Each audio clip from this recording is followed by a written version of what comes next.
Bismillahirrahmanirrahim. Hello, Assalamualaikum. My name is Muhammad Adam Muaz bin Muhammad Zaki. My name is Nelisha Zuna binti Izaham. My name is Siti Uzma binti Mukhtaruddin. My name is Nadia Zakrina binti Zani Rauf. And my name is Siti Normal Hayati binti Ruslan. Today, our group would like to present about our Western ideology, which is logical positivism. Before we delve into logical positivism, first we need to understand about worldview. What is worldview?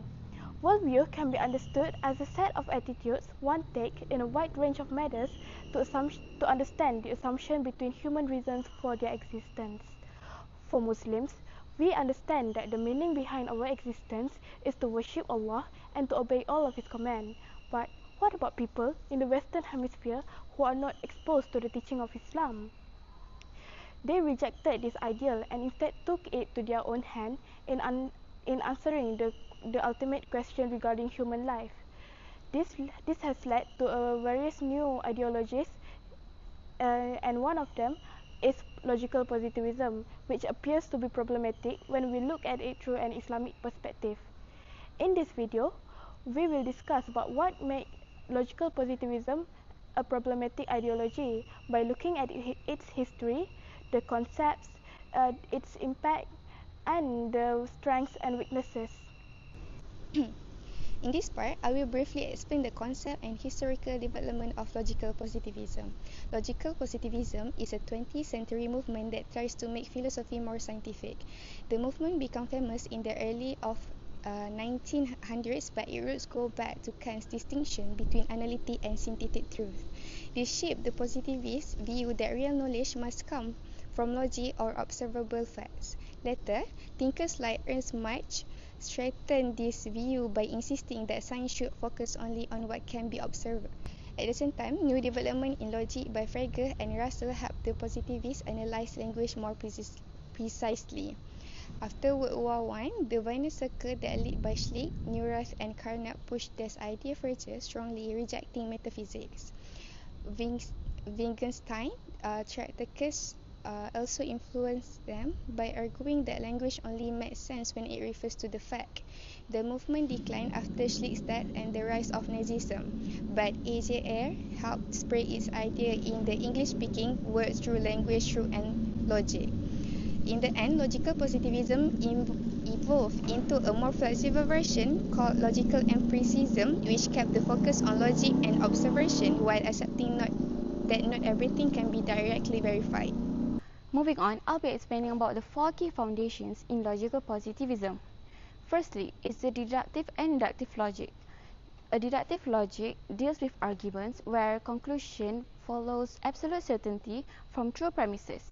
It relies solely on rational reasoning rather than empirical evidence. It is often used in mathematics and philosophical logic, such as proving theorem in the Euclidean geometry. On the other hand, supports conclusion to a certain degree, but not with full certainty. It involves drawing general conclusion based on experiment, experience, data, and observation. For example, logical positivists inductively conclude that all heated bodies expand, even though it cannot be conclusively verified, because the next observation may contradict the generalization. Next is the analytic and synthetic distinction.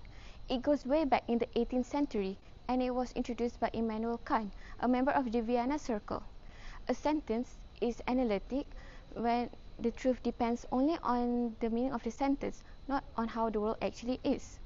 For example, logical positivists view mathematics and logic as analytic because the truth can be verified without doing any experiment. A synthetic sentence, however, depends on both the meaning of the sentence and how the world actually is. Scientific statements, according to the logical positivists, is considered as synthetic. Even mathematical equations, when it is applied to the real world, is considered as synthetic because it needs observation and evidence to prove them. Logical positivists also introduced the verification theory of meaning, which stated that a sentence has factual meaning only if it can be verified. Verification here involves all sensory observation. even if the verification is not conclusive, as long as the verification is possible. Because of this, scientific and everyday statement is considered as meaningful as it can be tested and observed. However, expression of emotion, poetic language, traditional metaphysics, many ethics and theological claims are considered as meaningless as it cannot be verified in this way. Lastly, logical positivists also distinguish between observational and theoretical language in science. There were debates in Vienna Circle about this. Eventually, Carnap proposed that there are multiple acceptable ways to draw this distinction, depending on which is more practical. According to Carnap, observational language includes concepts that are directly observable and measurable, such as laws related to volume, temperature, and pressure of gases, and Ohm's law. Theoretical language involves terms that are unobservable, such as laws about molecules, protons, electrons, and magnetic fields. These theological terms help to form scientific theories, but it cannot be directly measured. One major impact of logical positivism is the emphasis on evidence-based thinking and clear communication. Knowledge must come from observation or logical proof, and anything that couldn't be tested is considered meaningless. It is also pointed out that vague or emotional language causes confusion and misunderstanding. This encourages people to express ideas logically and precisely. For example, in the United States, science classes focus on experimentation rather than memorization. Students collect data, observe results, and justify conclusion. Even in daily life, people are more likely to question information before accepting it. Next, logical positivism also influenced early education by promoting observation-based learning. During the 1930s, in the United States, science textbooks began including laboratory activities and exercises so that students could see the results themselves. This approach helped students to develop critical thinking and evidence-based skills from a young age. The influence of logical positivism extended to modern education and research culture. Even after the movement declined, its ideas remain central to academic culture.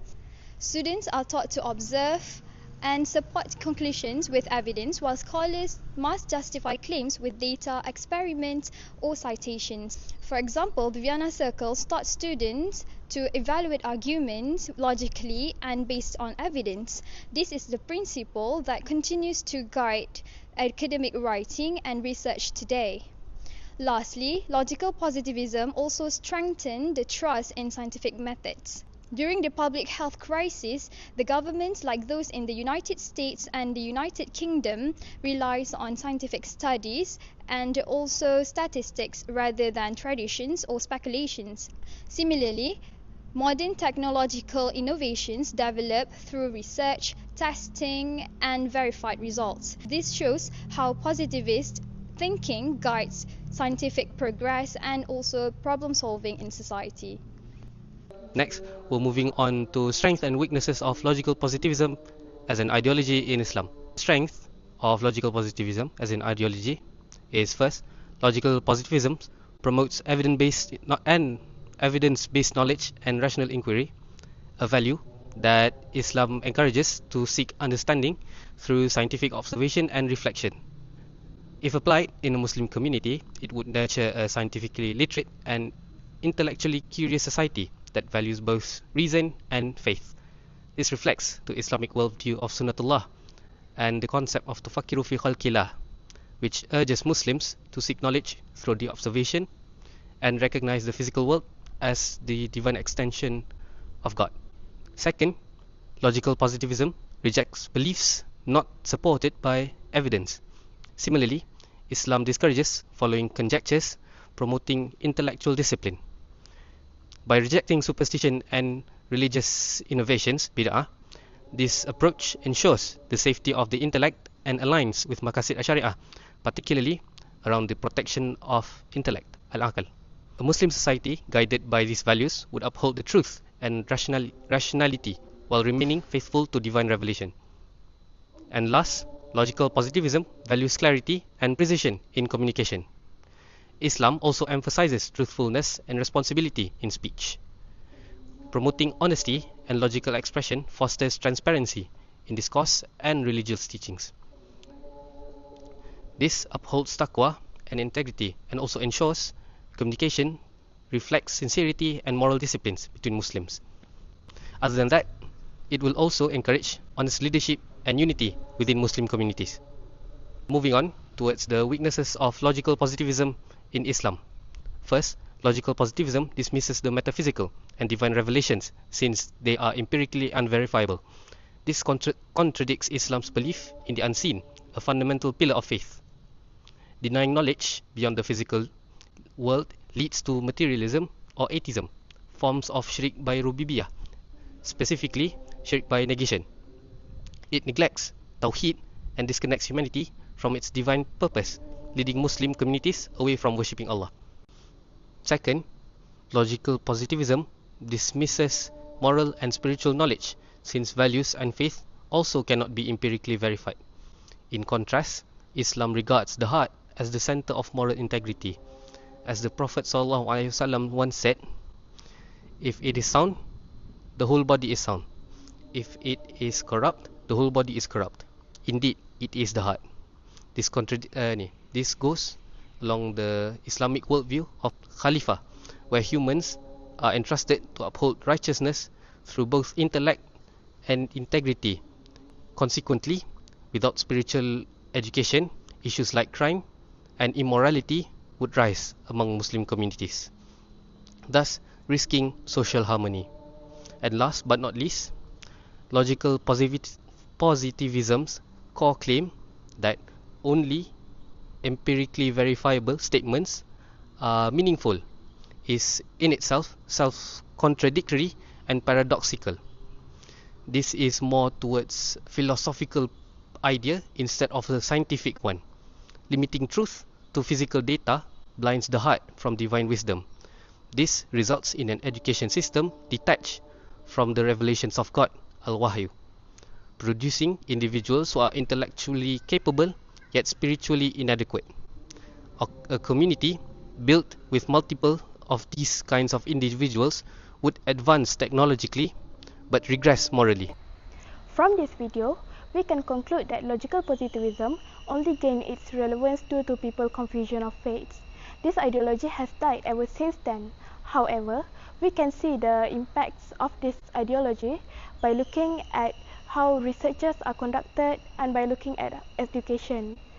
All in all, we as Muslims must truly reject this ideology despite its promotion of evidence-based reasoning due to its contradictory value towards Islamic belief, which namely lies in its rejection of faith and neglection of morality.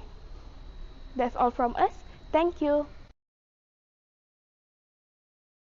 There's a dragon in my garage. Okay, let's analyze this claim. Okay, I have a dragon in my garage. You want to see it? And you look in there and you go, well, no, I don't see anything. Sorry. This is an invisible dragon. Well, what if we put some flour on the ground and then we'll get the footprints of the dragon? Well, no, see, this is a special dragon that hovers above the ground. It floats. You see the problem. If there's no way for me to falsify that there's a dragon there, what's the difference between an invisible, floating, heatless dragon and no dragon at all? So this is Michael Shermer uncritically regurgitating arguments from the 1930s for a position called logical positivism. Logical positivism taught that unless something was empirically observable, it didn't make any sense to talk about it. Now, by the 1960s, pretty much everyone in philosophy had abandoned logical positivism because it was an indefensible position. And I'll show you why right now. Let's say that you want to claim that people are conscious, that they have, say, internal monologues, they're able to talk to themselves. And I say, well, yeah, I can't see that. I can't see any like words floating above their heads. Therefore, it doesn't make any sense to talk about consciousness. Or imagine that you want to make the claim, I have a $100 bill and this is valuable. And I say, hey, no, I can't see any value. There's no value like around the piece of paper that you're holding. Therefore, it makes no sense to talk about that as a valuable object. Now, you might think, oh, but I can show you that I can go and exchange it for things of value, so that will show that it's valuable. But no, that just shows that people act as if it's valuable. It doesn't show that it's valuable. There's no empirical quality of value that you can see. Or say you wanted to make the claim, we watched someone murder a child, and you say, that's wrong. And I would say, I see there's no empirical quality of wrongness. I can't see wrong when I look at it. I can't hear wrong. I can't taste wrong. In short, it turned out that logical positivism just didn't produce any realistic conclusions about what we could talk about or what we couldn't. This is why philosopher A.J. Ayer, who had been one of the leading logical positivists from the 1930s through the 1960s, could say by the 1970s, the only problem with logical positivism was that it was entirely false.